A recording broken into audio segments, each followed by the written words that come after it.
If you looked at the financial statements of the major banks on Wall Street in the weeks leading up to the financial crisis of 2008, you wouldn't have guessed that most of them were about to crumble and require a $1 trillion bailout from the taxpayers. It begs the question, did the CEOs of these banks and their chief financial officers withhold critical information from their investors? If they did, they can be subject to criminal prosecution under the Sarbanes-Oxley Act for knowingly certifying false financial reports and statements about the effectiveness of their internal controls. The Justice Department has not brought a single case against Wall Street executives for violating Sarbanes-Oxley, in spite of some compelling evidence. Tonight, we take a look at Citigroup, beginning with a former vice president named Richard Bowen. The story will continue in a moment. There are things that obviously went on in this crisis and decisions that were made that people need to be accountable for. Why do you think nothing's been done? I don't know. Until 2008, Richard Bowen was a senior vice president and chief underwriter in the consumer lending division of Citigroup. He was responsible for evaluating the quality of thousands of mortgages that Citigroup was buying from Countrywide and other mortgage lenders, many of which were bundled into mortgage-backed securities and sold to investors around the world. Bowen's job was to make sure that these mortgages met Citigroup's own standards. No missing paperwork, no signs of fraud, no unqualified borrowers. But in 2006, he discovered that 60% of the mortgages he evaluated were defective.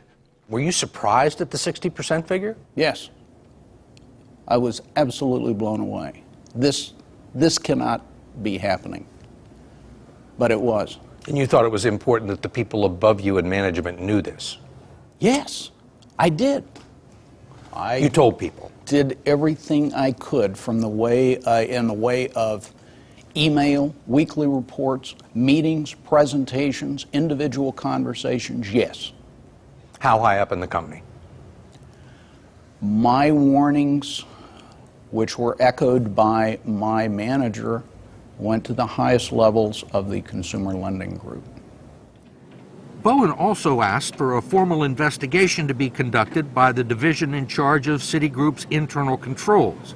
That study not only confirmed Bowen's findings, but found that his division had been out of compliance with company policy since at least 2005. Did the situation improve? I started raising those warnings in June of 2006. The volumes increased through 2007, and the rate of defective mortgages increased to in excess of 80%. So the answer is no? The answer is no. Things did not improve. They got worse. Not only was Citigroup on the hook for massive potential losses, Bowen says it was misleading investors about the quality of the mortgages and the mortgage securities it was selling to its customers. We managed to get our hands on a prospectus for a mortgage-backed security that was made up of home loans that Bowen had tested. It says these loans were originated under guidelines that are substantially in accordance with Citi Mortgage's guidelines for its own originations, its own mortgages. Is that a true statement? No. This is not some insignificant statement. This speaks to the quality of the mortgages that investors are putting their money in. Yes. And it's wrong. Yes. And people at Citigroup knew it was wrong, had been warned that it was wrong, had been told that it was wrong. Yes. In early November of 2007, with Citi's mortgage losses mounting, Bowen decided to notify top corporate officers directly. He emailed an urgent letter to the bank's chief financial officer, chief risk officer, and chief auditor, as well as Robert Rubin, the chairman of Citigroup's executive committee and a former U.S. Treasury secretary. The letter informed them of breakdowns of internal controls in his division and possibly unrecognized financial losses existing within our organization. Why did you send that letter? I knew that there existed in my area extreme risks. And one, I had to warn executive management, and two, I felt like I had to warn the board of directors. You're saying there's a serious problem here. You've got a big breakdown in internal controls. You need to pay attention. This could cost you a lot of money. Yes, somebody needed to pay attention. Somebody needed to take some action. The next day, Citigroup CEO Charles Prince, in his last official act before stepping down, signed the Sarbanes-Oxley certification endorsing a financial statement that later proved to be unrealistic and swore that the bank's internal controls over its financial reporting were effective. I know that there were internal controls that were broken. I served notice in that email that they were broken. And the certification indicates that they are not broken. It would seem that the chief financial officer and the people that signed the Sarbanes-Oxley certification disregarded those warnings. It would appear.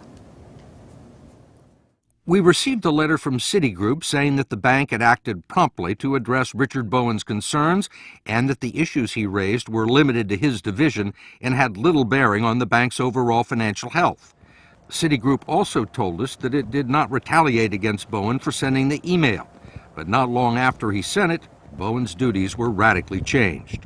I was relieved of most of my responsibility, and I no longer was physically with the organization. You were told not to come into the office. Yes. Mr. Bowen. I'm very grateful to the Commission to be able to give my testimony today. The Financial Crisis Inquiry Commission thought enough of Bowen's story to call him as one of its first witnesses, and he turned over more than 1,000 pages of documents to the Securities and Exchange Commission. Nothing ever came of it. But Bowen wasn't the only one to warn Citigroup's top officials about its financial weaknesses and breakdowns in the company's internal controls. 3 months after Bowen's email, Citigroup's new CEO, Vikram Pandit, received a blistering letter from the Office of the Comptroller of the Currency, its chief regulator. It questioned the valuations that Citi had placed on its mortgage securities and found internal controls deeply flawed. The letter stated, among other things, that risk management had insufficient authority and risk was insufficiently evaluated, and that the Citibank board had no effective oversight. Yet 8 days later, CEO Vikram Pandit and Chief Financial Officer Gary Crittenden personally signed the Sarbanes-Oxley certification. They attested to the bank's financial viability and the effectiveness of its internal controls. The deficiencies cited by the controller of the currency were never mentioned. Citi said it didn't consider the problem serious enough that they had to be disclosed to investors, and says the certifications were entirely appropriate. But 9 months later, Citigroup would need a $45 billion bailout and $300 billion more in federal guarantees just to stay in business. I don't think Wall Street senior people really think they'll ever end up in jail, and they've been right. Frank Partnoy, the securities lawyer and expert on Sarbanes-Oxley law, says the facts about Citigroup raise some troubling questions. They certainly knew the internal controls were inadequate and that the company was out of control from a reporting perspective. And yet they signed the Sarbanes-Oxley letter saying that everything was fine. I'm very surprised that the CEO and CFO would sign those letters. I wouldn't have signed them under those conditions. You're signing them under penalties of potentially 10 years in prison. You're certifying that you designed and implemented effective internal controls in the aftermath of all this news about the company's problems. How is that not a violation of Sarbanes-Oxley? I don't know. I think that it might be hard to establish knowledge. That might be what prosecutors are thinking and not bringing the cases. The letter was addressed to Vikram Pandit, the new CEO of Citigroup. And he had 8 days to think about it. From February 14th, Valentine's Day, he gets the letter. And then February 22nd, he sits down and signs his name, certifying that financial statements are accurate and that he had designed and evaluated and reported any problems with internal controls. 8 days is a long time on Wall Street. I can't get inside his head, but I would certainly think as a prosecutor that this would be something I'd be interested in asking some questions about.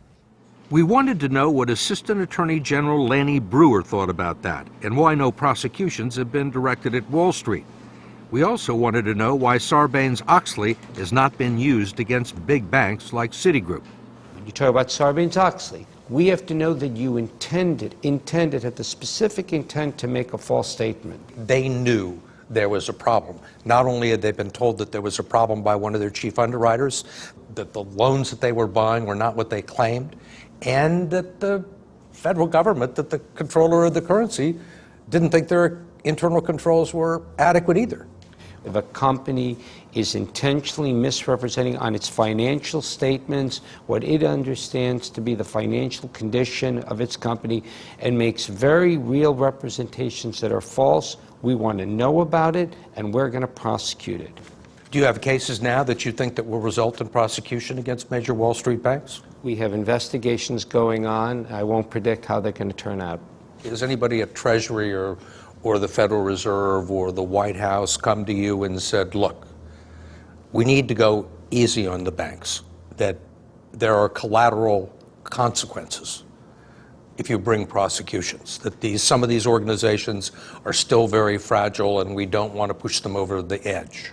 Steve, this Department of Justice is acting absolutely independently. Every decision that's being made by our prosecutors around the country is being made 100% based on the facts of that particular case and the law that we can apply it.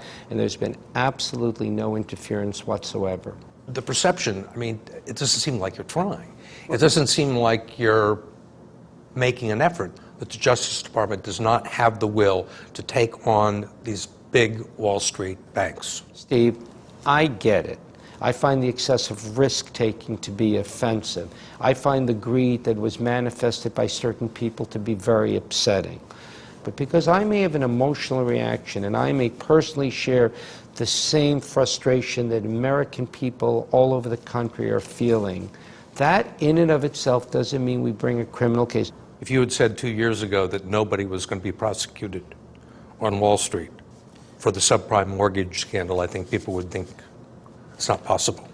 Sometimes it takes a number of years to bring these cases. So I'd say to the American people, they should have confidence that this is a department that's working hard, and we're going to keep working hard, so stay tuned.